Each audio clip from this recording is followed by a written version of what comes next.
Hello friends, welcome back to my channel Aadi cultural world. Kanha ji के सभी भक्तों को मेरी तरफ से राधे कृष्णा। तो देखिए फ्रेंड्स, आज हम लड्डू गोपाल जी के लिए ये बहुत ही खूबसूरत सी new design winter special dress बनाएंगे। आप देख सकते हैं इसका लुक कितना ज़्यादा खूबसूरत लग रहा है। तो सबसे पहले मैं कान्हा जी को ये ड्रेस पहना कर दिखाती हूँ। मैंने देखिए यहाँ पे ये कान्हा जी को ले लिया है और इस तरीके से बहुत ही आसानी से हमें कान्हा जी को ये पोशाक पहनानी है। आगे की तरफ से हमने देखिए डबल क्रोशिया बनाई है, तो इसमें से हम कान्हा जी का हाथ ऐसे निकाल देंगे। तो देखिए फ्रेंड्स, हमने लड्डू गोपाल जी को ये सुंदर सी पोशाक पहनाई है और आप देख सकते हैं हमारे कान्हा जी इस ड्रेस को पहनकर कितने अच्छे लग रहे हैं। इसका लुक बहुत अच्छा आया है और इसको बनाना भी बहुत आसान है। मैंने एकदम सिंपल तरीके से ये ड्रेस बनाना बताया है, तो प्लीज वीडियो को लास्ट तक देखिएगा, जिससे कि आप भी आसानी से ये ड्रेस बनाकर कान्हा जी को पहना सकेंगे। अगर आप ड्रेस से रिलेटेड या फिर वीडियो से रिलेटेड कोई नॉलेज चाहते हैं या फिर कोई क्वेश्चन पूछना चाहते हैं तो मुझे मेरे इंस्टाग्राम पर पूछ सकते हैं। मेरा इंस्टाग्राम हैंडल है आदि कल्चरल वर्ल्ड 268। साथ ही साथ मुझे फॉलो भी करें। तो चलिए फ्रेंड्स, अब हम ये बहुत ही खूबसूरत सी कान्हा जी की new design winter special dress बनाना शुरू करते हैं। इसके पहले अगर आपने अब तक मेरे चैनल को सब्सक्राइब नहीं किया है तो प्लीज मेरे चैनल को सब्सक्राइब कर लीजिए। साथ ही साथ बेल आइकन भी प्रेस करिए, जिससे मेरे आने वाली वीडियोस की नोटिफिकेशन आपको सबसे पहले मिले। ड्रेस बनाने के लिए हमने देखिए यहाँ पे बेबी पिंक कलर का ऊन ले लिया है। ये मोटा वाला ऊन था, इसीलिए मैंने इसको सिंगल रखा है। अगर आप बहुत ही पतला ऊन यूज कर रहे हैं तो उसको डबल करके भी कान्हा जी के लिए पोशाक बना सकते हैं। और साथ ही साथ मैंने ये ड्रेस बनाने के लिए 10 नंबर की क्रोशिया ले ली है। अब सबसे पहले हमें इस तरीके से एक लूप बना लेना है और लूप के अंदर हम क्रोशिया को डालेंगे, फिर हुक में ऊन को लेकर लूप में से निकाल लेंगे। इसको हमें खींच के टाइट कर लेना है। अब हमें देखिए क्रोशिया में ऊन को लेना है और लूप में से निकाल लेना है, तो ये एक चेन बन गई। फिर से हम क्रोशिया में ऊन को लेकर लूप में से निकालेंगे तो ये दूसरी चेन बन गई। ऐसे ही हमें टोटल 30 यानी कि 30 चेन्स बना लेनी है।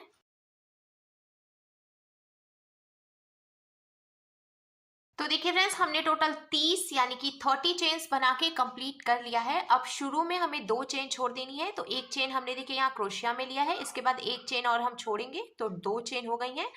तीसरी चेन में हम क्रोशिया को डालकर ऊन को फंसाकर निकाल लेंगे। 2 फंदे हो गए, तो अब हमें क्रोशिया में ऊन को लेकर इन दोनों फंदों से निकाल लेना है, तो ये सिंगल क्रोशिया बन गई। फिर इसके बाद वाली चेन में भी हम क्रोशिया को डालकर ऊन को फंसाकर निकालेंगे। 2 फंदे हो गए, तो क्रोशिया में ऊन को लेकर इन दोनों फंदों से निकाल लेंगे। ऐसे ही हमें हर एक चेन में से एक एक बार सिंगल क्रोशिया बनाते हुए पहली लाइन कंप्लीट करनी है। हमें एक बात का ध्यान रखना है, जब हम चेन बनाएंगे ना तो हमें एकदम ढीली ढीली सी चेन बनानी है, जिससे कि हमें पहली लाइन बीनने में आसानी होगी। अगर चेन टाइट होती है तो थोड़ी सी मुश्किल आती है पहली लाइन बनाने में, इसीलिए आप भी चेन्स एकदम ढीली ढीली सी बनाएं, जिससे कि आसानी से आप भी इसको बीन के कंप्लीट कर सकें।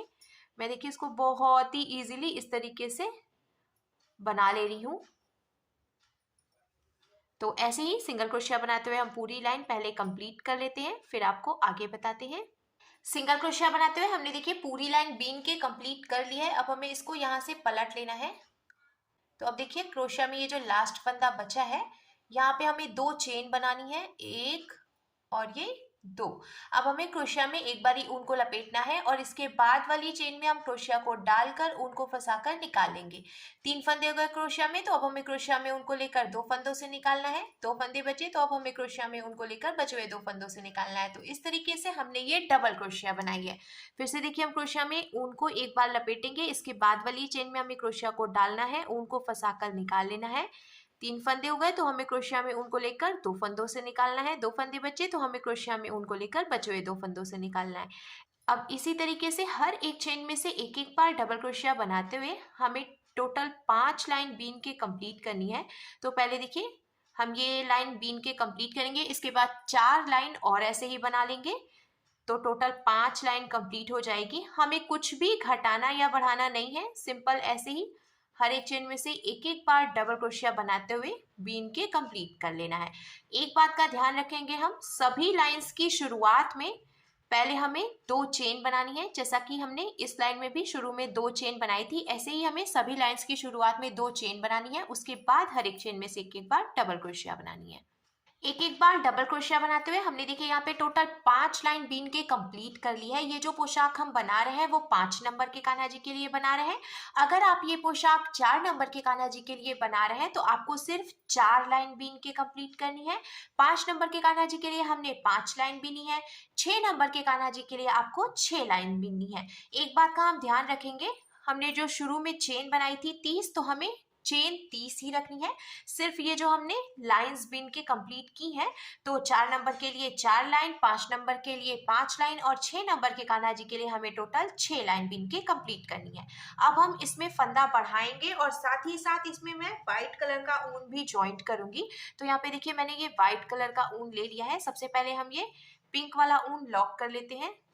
तो इस तरीके से थोड़ी दूर से हमें एक्स्ट्रा ऊन कट करना है और फिर ये जो लास्ट वाला फंदा है ना, यहाँ से हम ऐसे निकालेंगे उनको और खींच के टाइट कर लेंगे।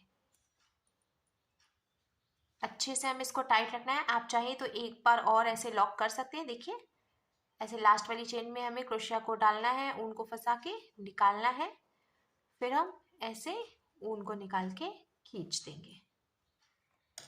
अब हमें एक्स्ट्रा ऊन कट कर लेना है। अब देखिए ये जो लास्ट वाला फंदा है जहाँ से हमने इसको लॉक किया, उसी चेन में हम क्रोशिया को डालेंगे और अब हमने फिर से ये वाइट कलर का ऊन ले लिया है। इसको हमें लास्ट वाले फंदे में से ऐसे निकाल लेना है। निकालने के बाद अब हमें 2 चेन बनानी है, 1 और ये 2। ये जो 2 चेन हमने बनाई है इसको भी हम एक डबल क्रोशिया ही मानेंगे। अब इसके बाद वाली चेन में से हमें 2 डबल क्रोशिया बनानी है। तो देखिए ये एक डबल क्रोशिया हो गई। अब इसी चेन में से हम एक डबल क्रोशिया और बना लेंगे।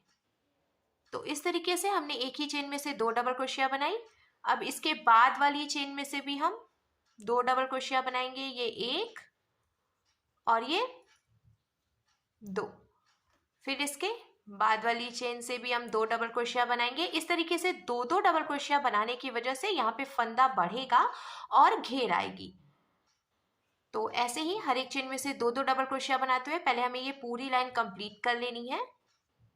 तो हमने देखिए ये पूरी लाइन बीन के कंप्लीट कर लिया है। अब हमें इसको पलट लेना है और पलट कर हम फिर से 2 चेन बनाएंगे, 1 और ये 2। अब ये जो 2 चेन है ये भी एक डबल क्रोशिया हो गई। इसके बाद वाली चेन में से हम 2 डबल क्रोशिया बनाएंगे, तो ये 1 और ये 2। फिर इसके बाद वाली चेन में से हम एक बार डबल क्रोशिया बनाएंगे। फिर इसके बाद वाली चेन में से अब हम 2 बार डबल क्रोशिया बनाएंगे, यानी कि हमें एक चेन में एक बार डबल क्रोशिया बनानी है और दूसरी चेन में हमें 2 बार डबल क्रोशिया बनानी है। ऐसे ही हम ये पूरी लाइन कंप्लीट करेंगे और आगे भी हमें ऐसे ही बीनते हुए घेर कंप्लीट कर लेनी है। तो देखिए फ्रेंड्स, हमने टोटल 6 लाइन बीन के कंप्लीट कर ली है। अब यहाँ लास्ट में जो एक फंदा बचा हुआ है तो हमें इसको लॉक कर लेना है और ये जो बेबी पिंक कलर का ऊन है इसको हम यहाँ पे ज्वाइंट कर लेंगे। तो देखिए फ्रेंड्स, मैंने ये व्हाइट कलर का ऊन लॉक करके इसमें पिंक कलर का ऊन ज्वाइंट कर लिया है। अब घेर के बारे में एक बात और मैं आपको बता दूं, मैं ये जो ड्रेस बना रही हूँ वो 5 नंबर के कान्हा जी के लिए बना रही हूँ, इसीलिए मैंने यहाँ घेर में देखिए टोटल 1 2 3 4 5 6 लाइन्स बनाई है। अगर आप 4 नंबर के कान्हा जी के लिए ये पोशाक बना रहे हैं तो आपको 5 लाइन बनानी है घेर की, और अगर आप 6 नंबर के कान्हा जी के लिए ये पोशाक बना रहे हैं तो आपको 7 लाइन बनानी है घेर की। उसके बाद हमें ये पिंक कलर का ऊन ज्वाइंट करना है और ऐसे हम 2 चेन बनाएंगे। फिर हमें हर एक चेन में से एक एक बार डबल क्रोशिया बनाते हुए पूरी लाइन कंप्लीट करनी है, क्योंकि इसमें देखिए घेर बहुत अच्छी आ गई है। अब हमें इससे ज़्यादा घेर की ज़रूरत नहीं है, तो अब हम फंदा नहीं बढ़ाएंगे। सिंपल हर एक चेन में से एक एक बार डबल क्रोशिया बनाते हुए हम ये पूरी लाइन कंप्लीट कर देंगे। क्योंकि हमने पिंक कलर के ऊन से कैप बनाई है तो नीचे की तरफ से पिंक कलर के ऊन से बॉर्डर आएगा, तो वो ड्रेस का लुक बहुत ही ज़्यादा खूबसूरत करेगा। तो इसीलिए मैं लास्ट में एक लाइन पिंक कलर के ऊन से बना रही हूँ और इसमें हम कुछ भी घटाएंगे बढ़ाएंगे नहीं। सिंपल एक एक बार डबल क्रोशिया बनाते हुए ये पूरी लाइन कंप्लीट कर लेंगे। एक एक बार डबल क्रोशिया बनाते हुए हमने लास्ट लाइन भी बीन के कंप्लीट कर ली है और इसको लॉक भी कर लिया है। अब आप देख सकते हैं फ्रेंड्स, ड्रेस में बहुत ही ज़्यादा अच्छी घेर आई है। अब हमें इसको सुई धागे से टक करके जॉइंट करना है। तो सबसे पहले हमें इसको बीच में से एकदम बराबर करते हुए ऐसे फोल्ड करना है। अब देखिए यहाँ ऊपर की तरफ से इसको हम यहाँ से यहाँ तक सुई धागे से टक करके जॉइंट कर लेंगे। तो मैंने यहाँ पे ये सुई धागा ले लिया है और इसको हम बहुत ही इजीली ऐसे टक करते हुए जॉइंट कर लेंगे।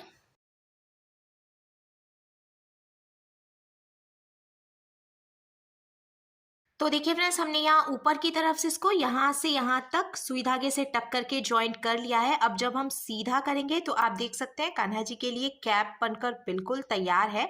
अब हमें इसको फिर से पलट लेना है और पलटने के बाद यहाँ नीचे की तरफ से भी हम दोनों पीसेस को देखिए यहाँ किनारे पे एकदम बराबर करके रखेंगे और हमें यहाँ से लेके यहाँ तक फिर से सुई धागे से टक करके जॉइंट करना है। हमें ध्यान रखना है ये जो पिंक कलर के ऊन से हमने टोटल 5 लाइन बीन के तैयार की है, इसको हम जॉइंट नहीं करेंगे, सिर्फ हमें यहाँ से लेके यहाँ तक ही इसको जॉइंट करना है। तो देखिए फ्रेंड्स, हमने यहाँ से यहाँ तक भी इसको सुई धागे से टक करके जॉइंट कर लिया है। अब हमें पलटकर सीधा कर लेना है।